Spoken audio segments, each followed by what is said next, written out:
Hello दोस्तों, आज फिर से एक नई प्रेम कहानी के साथ आया हूँ। इस प्रेम कहानी में कैसे कोई लड़का जिससे प्यार करता था और उस लड़की ने उसके प्यार को समझा नहीं और प्यार करने से मना कर दिया, लेकिन किस्मत को कुछ और ही मंजूर था, क्योंकि जिस लड़की ने मना किया था और बाद में उसी लड़की की दोस्त यानी सहेली ने उस लड़के का प्यार को समझा। आज ये देखेंगे आप लोग मेरे साथ। कहानी शुरू करने से पहले आपसे निवेदन है कि अगर ये प्रेम कहानी अच्छी लगे तो प्लीज चैनल को सब्सक्राइब और वीडियो को लाइक करें।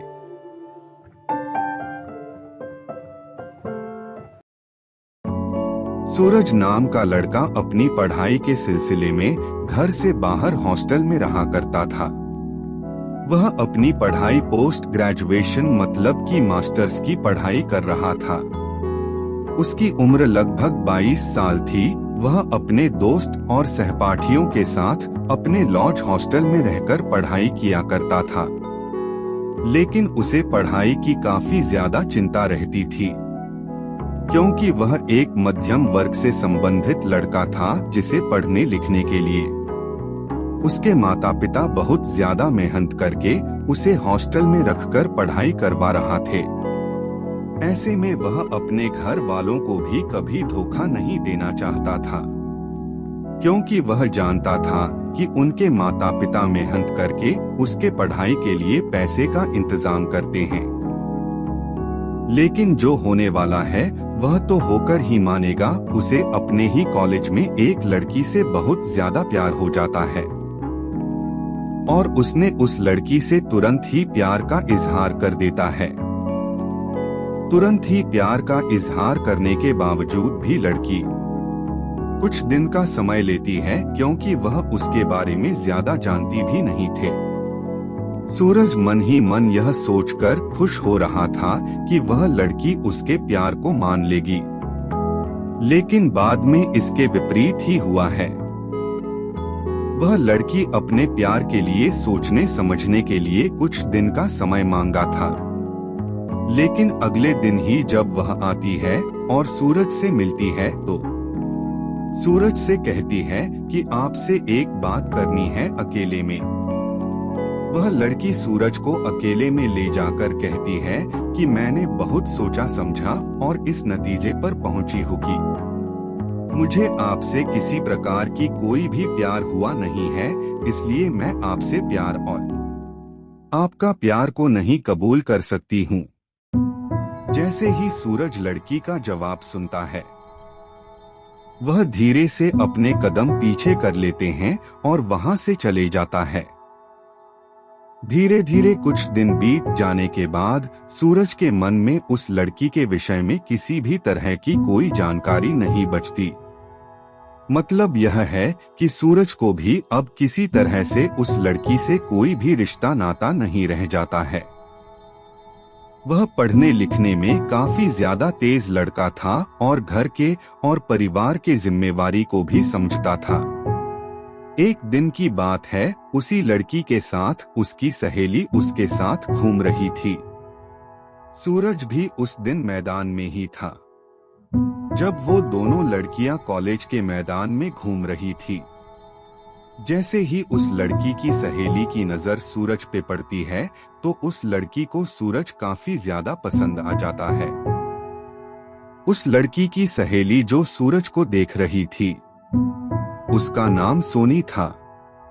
वह लड़की और सहेली सोनी बहुत ज्यादा देर तक बाहर मैदान में घूम रहे थे। सोनी सूरज को देख कर अपने मन में ही प्यार करने लगी थी। ऐसे में सूरज को भी इस बात की जानकारी नहीं थी कि वह लड़की उसे घूर रही है।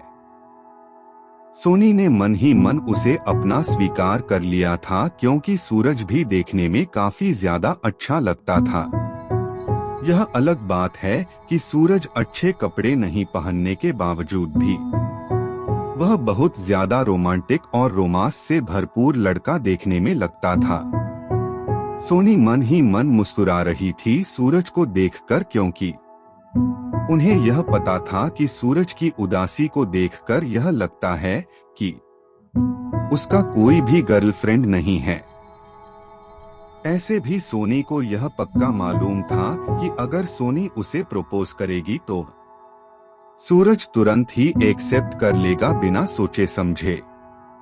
सोनी उसी कॉलेज में नहीं पढ़ती थी, दूसरी कॉलेज में पढ़ती थी। वह अपने सहेली के साथ घूमने के लिए आई थी। जब सोनी को सूरज को देखने का मन करता तो सोनी प्रत्येक सप्ताह शनिवार को सूरज को देखने के लिए अपनी सहेली के साथ सहेली के कॉलेज में आ जाया करती थी। इस बात की जानकारी सूरज को भी नहीं थी, लेकिन एक दिन मौका पाकर सोनी ने सूरज को प्यार भरी नजरों से देख ही रही थी कि तभी सूरज ने उसे देखते हुए देख लिया था। सोनी सूरज की नजर उस पे पड़ते ही बदल गई और अपनी नजरें पीछे हटा लेती हैं और इधर उधर देखने लगी थी।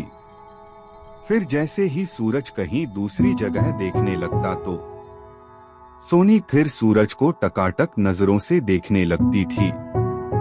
फिर उसके बाद सूरज ने उस लड़की को देखा तो वह लड़की सूरज को ही देख रही थी। जैसे ही सूरज देखा वह लड़की फिर अपनी नजर नीचे कर लेती थी। सूरज को भी बिल्कुल यकीन हो गया था कि वह लड़की सूरज के बारे में कुछ ना कुछ सोच रही थी, लेकिन सूरज को उसके प्यार के बारे में बिल्कुल भी अंदाजा नहीं था, क्योंकि जिस लड़की के साथ सोनी घूम रही थी, मतलब कि जिस लड़की के साथ सोनी घूमने आया करती थी, वही लड़की ने सूरज को पहले ही ठुकरा दिया था। ऐसे में ऐसा कुछ नहीं बनता है कि उसकी सहेली सूरज के प्यार के बारे में सोचेगी। कॉलेज से थोड़ी ही दूर पर एक वाटर पार्क था, जिसमें लोग अपनी मौज मस्ती के दिनों में छुट्टी के समय में समय निकालकर घूमने के लिए जाया करते थे। एक दिन जब सूरज वाटर पार्क में बेहद शांत और उदास होकर पानी नहा रहा था, तो उसी पार्क में सोनी दिख गई। दोनों एक दूसरे को वाटर पार्क में देखते ही दोनों के मन में काफी ज्यादा रोमांटिक याद आने लग गए थे। अब तो सोनी पानी में नीचे नहाने चली गई। फिर उसके बाद सूरज और सोनी वाटर पार्क में मस्ती से नहा रहे थे। पानी में नहाते नहाते वो दोनों एक दूसरे के करीब आ गए। सूरज अपने मन में सोच रहा था कि अब सोनी को प्रपोज कर दूं। लेकिन सूरज अभी घबरा रहा था, क्योंकि पहले भी उसे किसी ने उसके प्यार को मना कर दिया था। तभी अचानक एक आवाज आई और बोली सूरज। तभी सूरज यह सुना और पीछे देखा तो सोनी थी। और किस्मत ही कहिए इसको कि सोनी भी सूरज की ही तरह थी, क्योंकि सोनी भी बिना कुछ सोचे समझे सूरज को बोली कि सूरज तुम मुझे बहुत अच्छे लगते हो और तुमको बहुत ही दिन से देख रही हूँ और मुझे तुमसे प्यार हो गया है। ये सकब सूरज सुन एकदम से खुश हो गया और बिना देरी के सोनी को गले से लगा लिया और पानी में ही दोनों ने एक दूसरे को प्यार का इजहार किया। दोनों ने एक दूसरे के प्यार को समझ लिया और साथ साथ उसे एक्सेप्ट भी कर लिया और कहानी यहीं पे समाप्त होती है।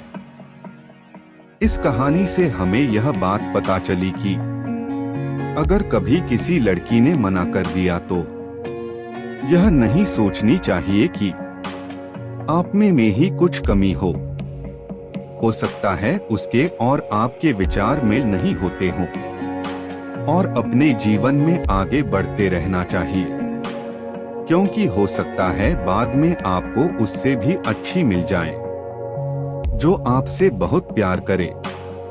अगर आपको ऐसी ही लव स्टोरी और चाहिए तो प्लीज चैनल को सब्सक्राइब करें और अपने किसी प्यारे पार्टनर को शेयर करें। धन्यवाद।